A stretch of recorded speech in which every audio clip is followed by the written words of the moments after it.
సత్యసాయి జిల్లా హిందూపురంలో ఉద్రిక్తత చోటు చేసుకుంది. వైసీపీ కార్యాలయంపై టీడీపీ కార్యకర్తలు దాడి చేశారు. ఫర్నిచర్ను ధ్వంసం చేశారు. ఎమ్మెల్యే బాలకృష్ణ పైన హిందూపురం వైసీపీ ఇన్ఛార్జ్ దీపిక భర్త వేణుగోపాల్ రెడ్డి అనుచిత వ్యాఖ్యలు చేశారంటూ వైసీపీ కార్యకర్తలు దాడికి దిగారు.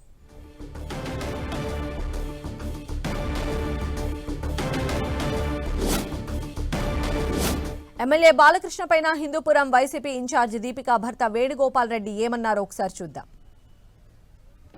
ఒకసారి ఆలోచించండి అన్న, ఎందుకు అంటే దాదాపు 40 సంవత్సరాల్లో ఒక బానిసలాగా ఎవరిని కిందో బతుకుతున్నాం మనం. ఇది ఒక్కసారి ఆలోచించండి. హిందూపుర ప్రజలందరూ ఆలోచన చేసింది ఏంటంటే ఒక బానిసల్లాగా ఎవరో హైదరాబాద్ లో కూర్చోండి కింద బతుకుతున్నాం. వానికి ఓట్లు వేస్తాం, వాడు ఎడా కూర్చుంటాడు, మనం ఈ బానిస బతుకుతున్నాం. ఆలోచించండి అన్న, మనల్ని మనం పరిపాలించుకోవాలా లేకపోతే ఎక్కడో ఉన్న వ్యక్తుల చేతుల కింద వాళ్ళ కాళ్ళ కింద బతకాలనేది మీరు ఆలోచించినట్టు.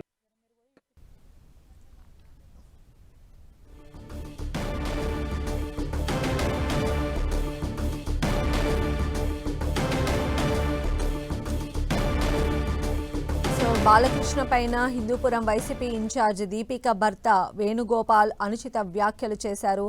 ఈ నేపథ్యంలోనే టీడీపీ కార్యకర్తలు ఆందోళనకు దిగారు. శ్రీ సత్యసాయి జిల్లా హిందూపురంలో ఈ ఉద్రిక్తత చోటు చేసుకుంది. వైసీపీ కార్యాలయాన్ని ధ్వంసం చేశారు టీడీపీ శ్రేణులు. మరిన్ని అప్డేట్స్ తెలుసుకుందాం. మా ప్రతినిధి జగదీష్ మనకు అందుబాటులో ఉన్నారు. జగదీష్. సంధ్య, శ్రీ సత్యసాయి జిల్లా హిందూపురం నియోజకవర్గంలో బాలకృష్ణ ఎమ్మెల్యేపై అనుచిత వ్యాఖ్యలు చేశారు వైసీపీ ఇన్ఛార్జ్ దీపిక భర్త వేణుగోపాల్ రెడ్డి. ఈ రోజు కోటి సంతకాల సేకరణ కార్యక్రమంగా రచ్చబండ కార్యక్రమం చేపట్టిన అతను వేణుగోపాల్ రెడ్డి, మనం ఇన్ని రోజులు 40 ఏళ్ల నుంచి కూడా ఒక బానిస బతుకుతున్నాము, ఎవడో హైదరాబాద్ లో ఉన్నోరు అని గెలిపించి వాడు ముంబాయి కూడా అనుచిత వ్యాఖ్యలు చేయడం, అలాగే దాని ఒకసారి మాకు అవకాశం ఇవ్వండి, హిందూపురం నియోజకవర్గంలో అభివృద్ధి ఏంటో చూపిస్తాము అంటూ కూడా వేణుగోపాల్ రెడ్డి వ్యాఖ్యలు చేయడం, అలాగే బాలకృష్ణపై ఘాటైన వ్యాఖ్యలు చేయడము జీర్ణించుకోలేని టీడీపీ నాయకులు బాలకృష్ణ వాళ్ళు ఈరోజు వైసీపీ కార్యాలయాన్ని ధ్వంసం చేశారు. కార్యాలయంలోని వైసీపీ కార్యాలయంలోని వైఎస్ఆర్ విగ్రహాన్ని కూడా పూర్తిగా ధ్వంసం చేసి అలాగే కార్యాలయం అద్దాలు కూడా పూర్తిగా ధ్వంసం చేసినట్లయితే చోటు చేసుకుంది.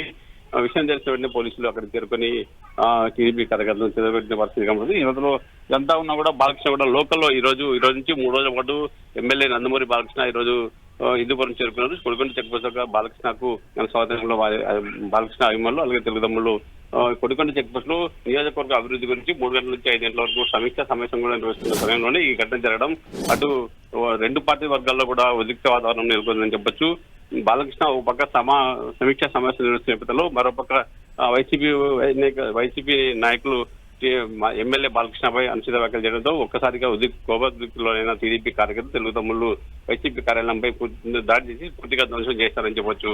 సంధ్య, అయితే ఈ దాడిలో ఎవరికైనా గాయాలయ్యాయా? దీనికి సంబంధించి అటు వేణుగోపాల్ కానీ ఇటు బాలకృష్ణ కానీ స్పందించే అవకాశం ఎంతవరకు ఉండొచ్చు? ఈ ఘటనలో అయితే వైసీపీ కార్యాలయంలో టీడీపీ కార్యకర్తల నాయకులు వచ్చినప్పుడు అయితే కార్యాలయంలో ఎవరు లేరు, అది వారంతా కూడా వేరే చోట ఉన్నట్టు కూడా సమాచారం ఉంది. నేపథ్యంలో చూసుకుంటే ఇప్పటి వరకు బాలకృష్ణను మీడియా ఇంకా సమీక్షా సమావేశం కొనసాగుతుంది. దీనిపైన ఏమన్నా స్పందించే అవకాశం కూడా ఉందనుకోవచ్చు. లేకపోతే ఇటు వైసీపీ నాయకులు కూడా ఇంతవరకు స్పందించలేదు. సంఘటన స్థానానికి అయితే చేరుకున్నారు. పోలీసులకు ఫిర్యాదు చేసే అవకాశం ఉందంటూ కూడా పూర్తి సమాచారం ఉందని చెప్పొచ్చు. జగదీష్.